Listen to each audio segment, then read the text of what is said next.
কথা না বাড়িয়ে ঘটনা শুরু করি।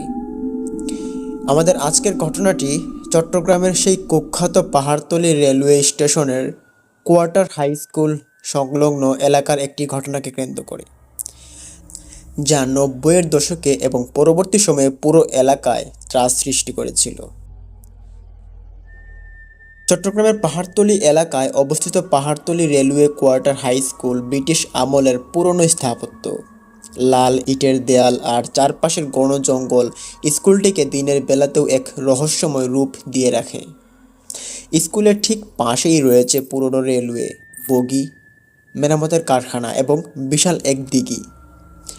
স্থানীয়দের মতে এই স্কুলের পেছনের পরিত্যক্ত ল্যাট্রিন এবং সিঁড়ির নিচে অন্ধকার অংশগুলো সাধারণ কোনো জায়গা নয়। ঘটনাটির সূত্রপাত ঘটে ১৯৯৬ সালের এক বর্ষণমুখর বিকালে। আকাশ ভেঙে বৃষ্টি নামায় স্কুলের কোচিং ক্লাস শুরু হতে দেরি হয়ে যায়।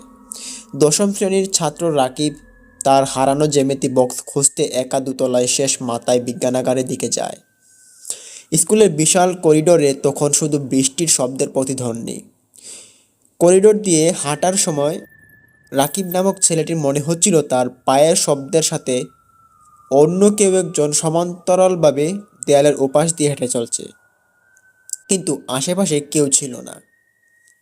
বিজ্ঞানাগারের দরজার সামনে পৌঁছাতেই রাকিব দেখল দরজাটি সামান্য খোলা, অথচ সেটি তালাবদ্ধ থাকার কথা ছিল। ভেতর প্রবেশ করতেই সে এক অদ্ভুত পচা গন্ধ অনুভব করল। হঠাৎ তার নজর এলো রুমের কোণায় একটি পুরনো আলমারির উপর একটি কিশোর বসে আছে, যার পরনে এই স্কুলেরই অনেক আগের আমলের পুরনো ইউনিফর্ম। ছেলেটি নিচের দিকে তাকিয়ে একনাগাড়ে বলে যাচ্ছিল, স্যার, আমার পড়া শেষ হয়নি, আমাকে যেতে দেবেন না? রাকিব যখন তাকে ডাক দিতে গেল, ছেলেটি ধীরে ধীরে মাথা তুলল, কিন্তু সেখানে কোনো মানুষের মুখ ছিল না। ছিল কেবল দগদগে পোড়া মাংস আর শূন্য কোটর। সেই মুহূর্তে স্কুলের সব জানালা একসাথে দরাম করে বন্ধ হয়ে গেল এবং পুরো করিডোর জুড়ে উচ্চস্বরে কান্নার রুল পড়ে গেল। রাকিব দৌড়ে নিচে নামার চেষ্টা করলো, কিন্তু সে দেখল নিচের দিকে যাওয়ার সিঁড়িগুলো যেন শেষই হচ্ছে না। সে একই জায়গায় বারবার ঘুরে আসছে। পরদিন সকালে স্কুলের দপ্তরি রাকিবকে অজ্ঞান অবস্থায় পায় সে বিজ্ঞানাগারের সামনেই, কিন্তু আশ্চর্যের বিষয় হলো রাকিবের গায়ের শার্টে মানুষের আঙুলের কালচে ছাপ ছিল, যা কোনো সাধারণ মানুষের পক্ষে দেওয়া সম্ভব নয়। স্কুলের পুরনো নথিপত্র ঘেঁটে জানা যায় ঠিক ২০ বছর আগে ওই একই দিনে এক ছাত্র স্কুলের এক দুর্ঘটনায় পুড়ে মারা গিয়েছিল, যার দেহ কখনো উদ্ধার করা সম্ভব হয়নি। এই ঘটনাটি ছিল কেবল শুরু, যা পুরো পাহাড়তলী এলাকায় এক গভীর আতঙ্কের কালো মায়া ছড়িয়ে দিয়েছিল। রাকিবের সেই ঘটনাটি ঘটার পর পাহাড়তলী রেলওয়ে কোয়ার্টার হাই স্কুলে এক থমথমে অবস্থা বিরাজ করছিল। তখন রাকিবের শরীরে পাওয়া সেই কালচে আঙুলের ছাপগুলো চিকিৎসকদেরও ভাবিয়ে তুলেছিল। স্কুলে সাধারণ ছাত্রছাত্রীরাও ভয়ে স্কুলে আসা বন্ধ করে দিল। ঠিক এই সময়েই স্কুলের তৎকালীন প্রধান শিক্ষক জনাব মফিজউদ্দিন সাহেব, যিনি দীর্ঘ ৩০ বছর যাবৎ এই বিদ্যালয়ে কর্মরত ছিলেন, তিনি অসুস্থ হয়ে পড়েন। তার বিছানার পাশে পাওয়া যায় একটি জরাজীর্ণ পুরনো ডায়েরি, যার পাতায় পাতায় লুকিয়ে ছিল এই স্কুলের হাড়হিম করা সব গোপন তথ্য। ডায়েরির একটি পাতায় লেখা ছিল ১৯৮০ সালের একটি তারিখ। সেখানে উল্লেখ ছিল স্কুলের পেছনের বিশাল দিঘিটি খনন করার সময় মাটির নিচে কিছু প্রাচীন কঙ্কাল পাওয়া গিয়েছিল। সেই কঙ্কালগুলো যথাযথভাবে সংস্কার না করে স্কুলেরই একটি পরিত্যক্ত ঘরের নিচে পুঁতে ফেলা হয়েছিল। প্রধান শিক্ষক লিখেছিলেন, ওরা শান্ত নেই, প্রতি অমাবস্যায় ওরা ক্লাসরুমের বেঞ্চে বসে থাকে। আমি নিজের কানে তাদের খসখসে গলার আওয়াজ শুনেছি। তারা শিখতে চায় না, তারা কেবল তাদের হারানো মাটি ফিরে পেতে চায়। রাকিব সুস্থ হওয়ার পর একদিন সন্ধ্যায় তাকে নিয়ে এলাকার এক তান্ত্রিকের কাছে যাওয়া হয়, কিন্তু ফেরার পথে তারা যখন স্কুলের সেই দিঘির পাশ দিয়ে যাচ্ছিলেন, তখন হঠাৎ বৃষ্টির কোনো চিহ্ন ছাড়াই চারপাশ ঘন কুয়াশায় ঢেকে যায়। দিঘির স্থির পানির মাঝখানে হঠাৎ বড় বড় বুদবুদ উঠতে শুরু করলো। প্রত্যক্ষদর্শীদের মতে তারা পানির ভেতর থেকে অনেকগুলো হাত উপরে উঠে আসতে দেখেছিলেন। হাতগুলো যেন বাতাসের কোনো অদৃশ্য দেয়ালে আঘাত করছিল। সেই রাতে স্কুলের নাইট গার্ড বা নৈশ প্রহরী কাশেম মিয়া নিখোঁজ হয়ে যান। পরের দিন সকালে তার টর্চ লাইট আর গায়ের চাদরটি পাওয়া যায় স্কুলের ছাদে, যে ছাদে যাওয়ার কোনো সিঁড়ি বা পথ দীর্ঘ 10 বছর ধরে তালাবদ্ধ ছিল। সবচেয়ে অদ্ভুত বিষয় ছিল তাদের ধুলোমাখা মেঝেতে ছোট ছোট অনেকগুলো বাচ্চার পায়ের ছাপ, কিন্তু কোনো মানুষের ফিরে আসার চিহ্ন সেখানে ছিল না। স্কুলের প্রতিটি দেয়াল যেন তখন এক নীরব আর্তনাদে কাঁপছিল। রহস্যের নতুন মোড় তখন নিতে চলেছিল। পাহাড়তলী স্কুলের এই বিভীষিকা কেবল স্কুলের 4 দেয়ালে সীমাবদ্ধ থাকলো না, তা ছড়িয়ে পড়ল পুরো রেলওয়ে কলোনিতে। স্থানীয়রা দাবি করতে লাগলেন যে রাতের গভীরে স্কুলের ঘন্টা নিজে থেকেই বেজে ওঠে, ঠিক যেন কোনো অশরীরী ক্লাস শুরু হওয়ার সংকেত দিচ্ছে।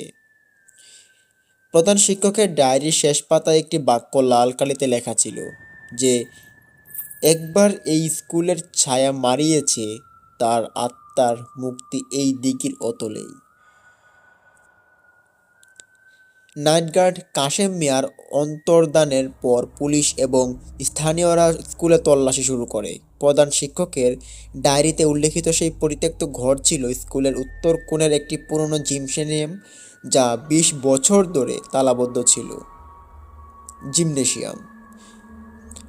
গ্রামের বড়রা বিশ্বাস করত যে এই ঘরের নিচে মাটি নয়, বরং এক বিশাল সুড়ঙ্গ আছে। কোরাল দিয়ে তালা ভেঙে ভেতরে ঢোকার পর এক অসহ্য শীতল বাতাস সবাইকে গ্রাস করে নিল। ঘরের মাঝখানে দেখা গেল এক বিশাল গর্ত, যা যেন কেউ ভেতর থেকে খুঁড়ে বের হয়েছে। সেই গর্তের পাশে পড়ে ছিল নিখোঁজ কাশেম মিয়ার ছেঁড়া জামার অংশ। তড়িৎ গতিতে টর্চের আলো ফেলা হলে দেখা গেল গর্তের ভেতরে সারিবদ্ধভাবে দাঁড়িয়ে আছে শত শত মাটির পুতুল, আর প্রতিটির গায়ে মানুষের নখ দিয়ে খোদাই করা বর্তমান ছাত্রছাত্রীদের নাম। হঠাৎ স্কুলের বড় ঘণ্টাটি বিকট শব্দে বেজে উঠল, যদিও সেখানে কেউ ছিল না। সেই স্কুলের সবাই জানালার কাঁচগুলো একে একে চুরমার হয়ে যেতে লাগলো। সবাই তা দেখতে লাগলো। উপস্থিত লোকজন দেখতে পেল দিঘির পাড় থেকে কুয়াশার এক বিশাল কুণ্ডলী স্কুলের দিকে ধেয়ে আসছে, এবং তার ভেতর থেকে শত শত স্পষ্ট অবয়ব বেরিয়ে আসছে। আতঙ্কিত জনতা যখন পালানোর চেষ্টা করছে, তখন হঠাৎ সেই বিজ্ঞানাগারে ছাত্রটি, যার কথা প্রথম পর্বে উল্লেখ ছিল, করিডোরের মাথায় দাঁড়িয়ে কর্কশ কণ্ঠে চিৎকার করে উঠল। তার সেই চিৎকারে পুরো ভবনটি কাঁপতে শুরু করলো। ঠিক সেই মুহূর্তে দিঘির পানি এক বিশাল ঢেউয়ের মতো স্কুলে আছড়ে পড়ল এবং সেই গর্তের ভেতর সব কিছু টেনে নিতে লাগলো।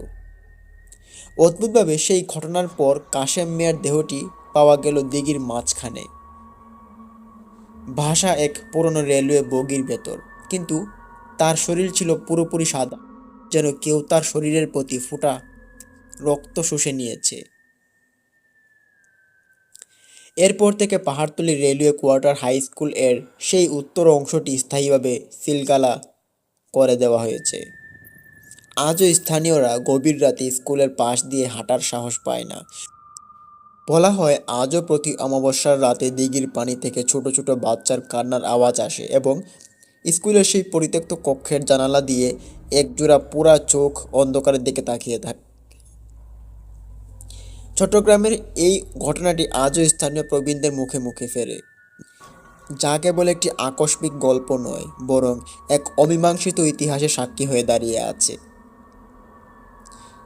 প্রিয় লিসেনার্স, এই ছিল আমাদের আজকের ঘটনা। এই কাহিনী আমাদের মনে করিয়ে দেয় যে কিছু অতীত কখনো মরে যায় না, তারা কেবল অন্ধকার কোণায় লুকিয়ে থাকে পুনরায় ফিরে আসার জন্য। এখানে শেষ করছি আমাদের আজকের ঘটনা। প্রিয় লিসেনার্স, আজকের ঘটনাটি আমি ঠিক মতো আপনাদেরকে বলতে পারিনি, একটু সমস্যা থাকার কারণে, তাই ক্ষমা চেয়ে নিচ্ছি। আর ঘটনাটি অবশ্যই ভয়ঙ্কর ছিল। আপনারা যারা যারা এতক্ষণ আমাদের সঙ্গে শুনেছেন তাদের সবাইকে ভালোবাসা জানাচ্ছি। আমি মোহাম্মদ ইমুল ইসলাম। যারা যারা এখনও লাইক করেনি তারা অবশ্যই লাইক বাটনটি প্রেস করে দিন, আর সাবস্ক্রাইব বাটনটি এখনও যারা যারা প্রেস করেননি তারা অবশ্যই সাবস্ক্রাইব বাটনটি প্রেস করে দিন। দেখা হচ্ছে কোনো এক নতুন ঘটনা নিয়ে কাল রাত ঠিক 10টা 30 মিনিটে। আপনারা সবাই উপস্থিত থাকবেন। আসসালামু আলাইকুম।